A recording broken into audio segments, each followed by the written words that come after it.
So now coming to the lift off squat, okay, very common exercise used in almost every strength and conditioning program. This is also called sometimes the king of all exercises, and mainly because it uses so many more muscles. Now what would be the difference between a squat and a bench press? The squat obviously is something where the bar is rested on your shoulder blades. So that becomes the first difference. In the bench press, you're holding the bar. Would you be able to carry more weight on a bar which covers a greater area of your back rather than something which is held by the small joints, the wrists? Obviously, you'll carry a lot more on this. So no wonder people can squat more than they can do in a bench press. Okay, so this is one of the reasons why people can squat more, because they're not carrying the weight in their hands, they're carrying the weight on their bodies. Many benefits of this exercise: it teaches you good balance, because you're not just standing, the hip travels in this. Very few exercises in the gym are such where the hip travels, okay. And when the hip travels from down to up, it mimics a lot of sport actions, okay. Whether you are looking at sport in which you have to squat down in doubles badminton, or a tennis shot, or in badminton where you do a lunge, hip goes down, comes back up, in vertical jumps which are required maybe in volleyball where you're going up. Again, this exercise mimics. This becomes the base on which you can build a good explosive program, okay. So this exercise without a doubt is something which should be in almost every athlete's workout program. Now what happens here, I would like to clear this right in the beginning. If there's an athlete who has done squats in the past but who has had injuries, should you still make them do because it's such a popular exercise? The answer to that, again, as I always say, you should know that don't force an exercise, because no matter how effective that exercise, if it doesn't work on a particular individual, don't force them to do it, okay. Any force will only lead to bad consequences such as injuries.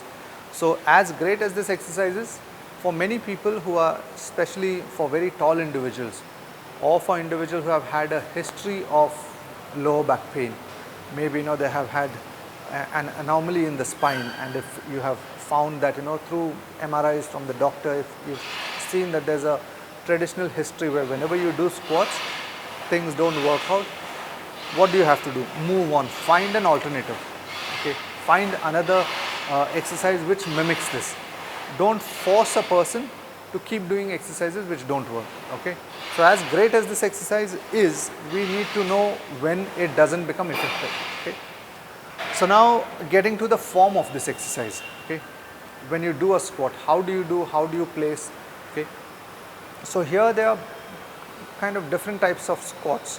One is a standard squat which is done with your feet around shoulder width apart, okay. Then there's the other form which is called the powerlifting squat, or it's sometimes called the sumo squat as well, where your stance goes wide. And why is it called the sumo squat? Because as you see, sumo wrestlers, when they stand before they get into their wrestling sort of move, they stand with wide feet and then they charge into each other. So that's why the wide one is called sumo squat. Which one do you think you'll be able to lift more? Is it the standard one or is it the sumo? The answer is sumo, and the reason is because the wider your feet, the less your hip has to travel from down to up.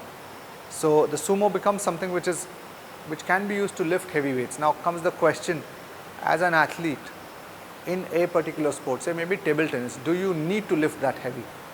Again, you should know the answer by now through all the lectures, that you don't need to be lifting that heavy for every sport. You need to know which sport you're working on, and accordingly which exercise you need, and if you're doing squat, how much. So now getting to the technique of this, I'll first show it without the bar and then you can check it with the bar, okay. So when you stand, there are various modifications that can be done, but for most people, I'll show what's most suitable for majority people. You stand with your feet as wide as your shoulders. So a simple way to think of it is, think as if you're standing on your own shoulders at the end, okay. So you're down and I'm standing on my own shoulders, so my heel is on my shoulder and this heel is on my shoulder. Let's say my head is in between. Get your toes out approximately 20 degrees, okay. Now why this happens and why this is necessary? is that when your toes are slightly out and your femur is slightly externally rotated, it allows easier movement at the hip joint. Okay. If you do it this way, you can, but there will be a bit more restriction in that range. It is not a very natural move. You will notice when we go to sleep, when we lie down, what happens? Our feet naturally go out because it's the most comfortable position. Your femur is sitting in its socket in a much more comfortable position here. So when you are going down, okay, it becomes much easier. So let's assume you are in this position now. Okay. So what's the next thing to look at? Now, one aspect, especially for athletes who are not looking at heavy weights, okay, to be lifted, learn to engage your core. Okay. And what is engagement of the core? You want to make sure that this length does not change and get into this. Okay. You want to make sure that your pelvis is always in a neutral position here. Okay. So if I just lift my t-shirt up and you check it, you'll notice that instead of my tailbone pointing behind, you want the tailbone tucked in. What does that do? It engages your gluteals, okay, it engages your external obliques, also a bit of the rectus abdominis, okay, so it's tight. So this whole area now becomes a supporting structure. And like I've said earlier, if you are looking at generating power which travels from down through your core into your upper limbs and then into the equipment, you want to be practicing this constantly. So it becomes a habit to produce power by starting from the ground and traveling up. Okay. So I'll show you this and then later we'll show also what not to do. Okay. So you engage the core, keep this in.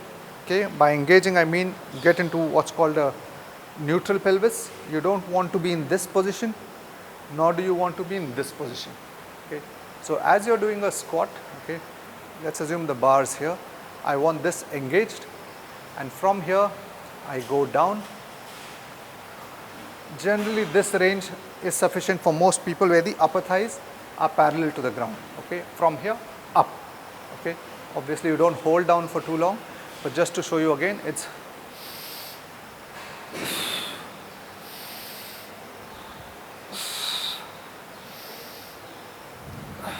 so now one thing, if you see, my core stays activated all the time. Now what not to do, okay, and which can lead to some back injuries as well.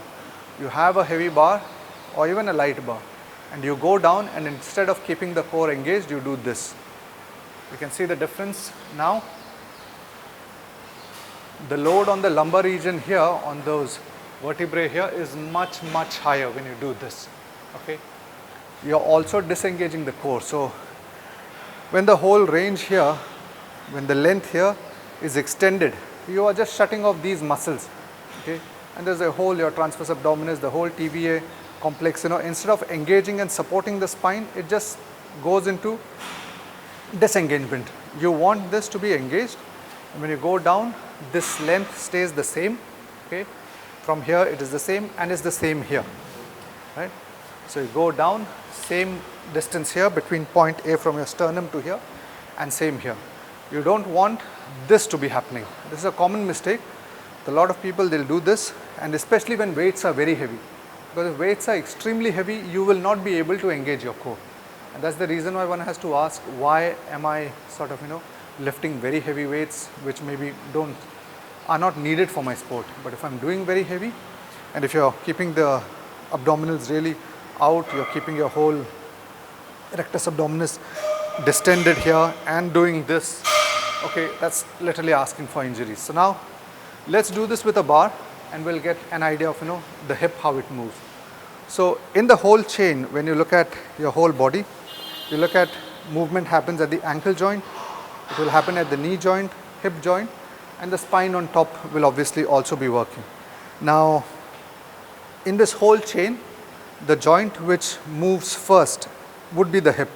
So if I'm here, you have to learn to break the movement with your hip. So you initiate this with the hip, and as much as your hip moves over time, then your shoulder moves as well.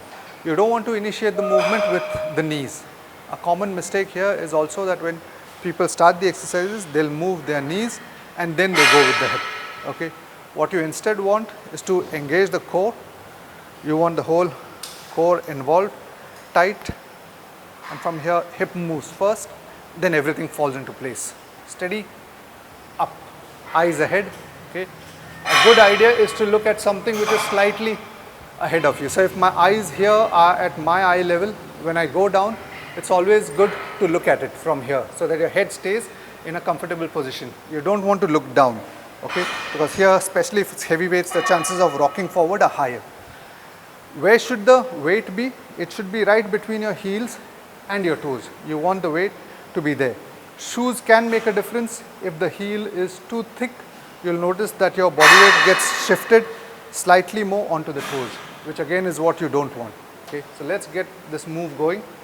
So let's assume here's a bar. Okay, I get under. Now where do I place the bar?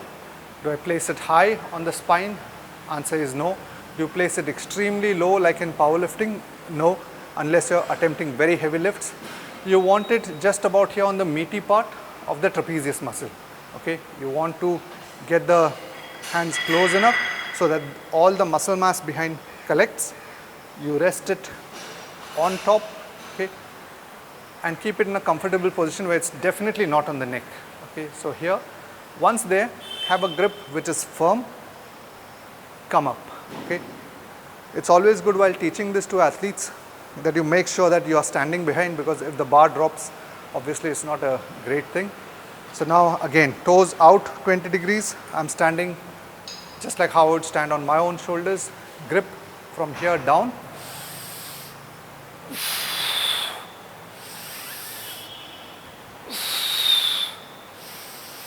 One can think of, while doing this, think of thrusting the hip forward rather than going up. So instead of thinking, pushing the bar up, you can also try from down. Think of hip thrust, hip forward, shoulders back. Down, hip forward, shoulders back. Okay, down, hip forward and shoulders back. So instead of thinking only pushing up, which feels much harder, it's easier if the hip can think of going forward. Okay, so hip forward, push back. Now we'll also go through some other variations of this.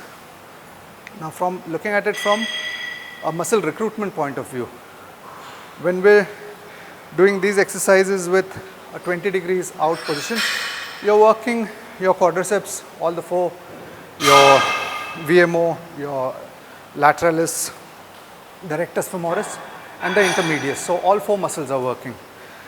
The wider you go, the adductors start playing a role, okay, because the wider you go, there's more from down to up. There's also adduction happening when the legs, when your position is going up. Okay, so there's adduction and abduction. So that becomes one difference. The closer you go with your feet, okay, the closer and the narrower you do, it becomes more and more quadriceps dominant. Okay, so quadricep dominant. Now why would you do it? Would you need to do it? Is there any reasoning for doing a closed stance? If one is doing it for aesthetics, where you want your quadriceps to be having more hypertrophy, then yes. For an athlete, would they need that? Would an athlete look at more aesthetics or more function? So that becomes the difference. When you're making a program for an athlete, it has to always obviously be more towards function. Maybe at a certain point in time, if you're working on lactate tolerance, you just want the quads to be loaded so much that they can tolerate a lot more lactic acid, then yes, you could as a variation do the closed stance. But for majority reasons, for majority athletes who are not into strength, heavy strength, okay, maybe a shot putter or a javelin thrower, for majority, the moderate stance squat suffices. Okay. So now let's show you also the powerlifting squat, what happens in powerlifting. Now first thing to remember in a powerlifting squat is that what is it done for? It is done to lift the maximum weight possible. That's all powerlifting is about. Powerlifting is about lifting maximum weight. That's a sport, right? The three lifts: squat, bench press, deadlift.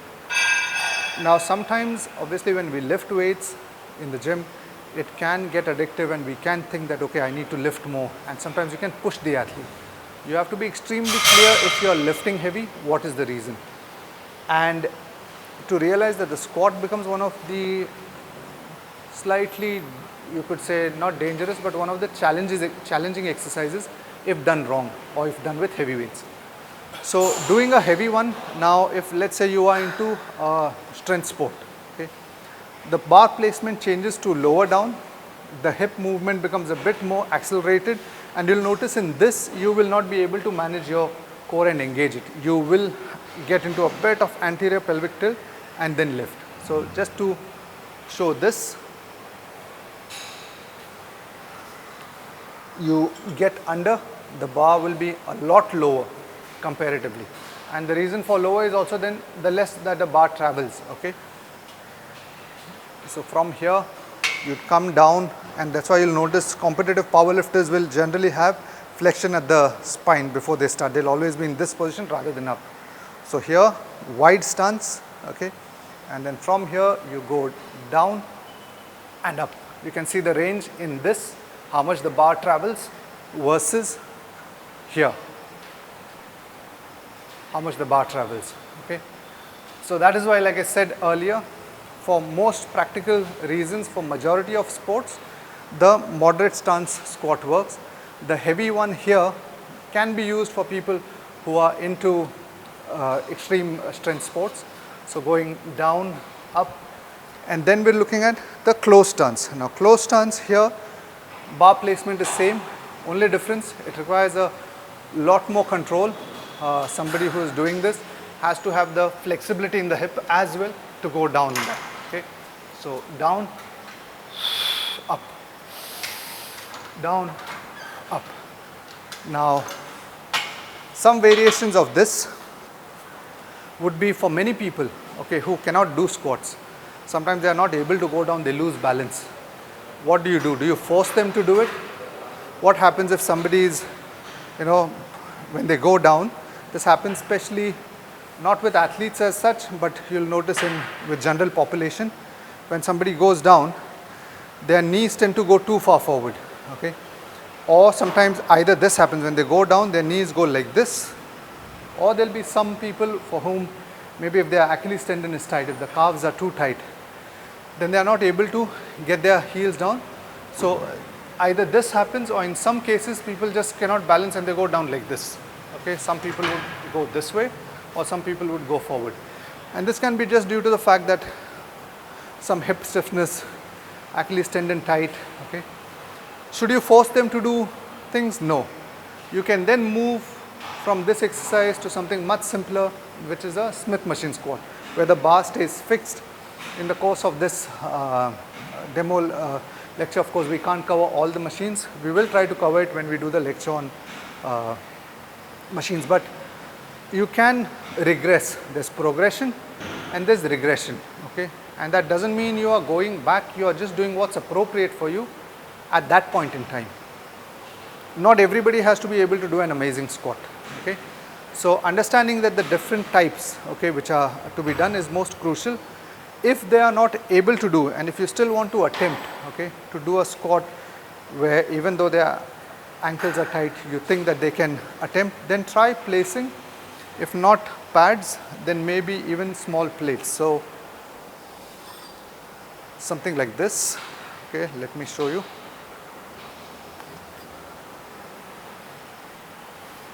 So if I place this, you can see the difference in my heels with the heel part. Okay, when this goes up now, you can see how much it changes. I feel much more stable. If I then have flexibility in my ankles to sort of go down till here, especially without shoes. So you can, I like to show this, the 3 points you see, one is with the shoes, one with the plates, and also check how one without the shoes. So that's why in general a good squat would be something which a person does, without shoes. Traditionally in most gyms, people used to do squats without shoes. That's how we've grown up doing squats. It keeps your Achilles tendon, of course, in a much better position because you get used to keeping your heel down. There's enough stretch on that particular tendon. So now by doing this, what happens, as you can see, what I've explained, my balance will be a bit better and the loading will be more on the quadriceps. So if the bar is here and I go down, you can just see that I find it so much easier to balance, but it's more quad dominant now. Okay, so here again the work will be slightly more from the quadriceps compared to from the hip. If I do it down, if I'm here. There'll be a bit more hip flexion. As you can see, there's more bending up. If I go wider, the bending becomes even more. You can see how much more in a power squat. So these are the 3 variations just to show power, okay, standard, okay, and then this, which becomes more if you want to work the quadriceps. If you want to work on hypertrophy, again, especially more on the lateralis and the middle part, then again straight. Okay, so hope this gives you some idea of the squat. Don't do more than what you can lift. Okay, think of the sport you're working in, okay, and the phase. Be careful of pushing on to the heavy parts. Check the athlete if they are comfortable with that particular form. If it is too much for them to lift, back off, regress to another exercise. Only when you can do real good squats should you think of doing any forms of explosive lifting. Because without this control, trying to move on to fast movements, which I've explained in the lectures, moving to velocity training without having a good base in force and without having a good base in endurance. If these two don't fall into place, it sort of doesn't progress correctly. So any form of explosive lifting, make sure that you've got a good balance and good base of squats as well.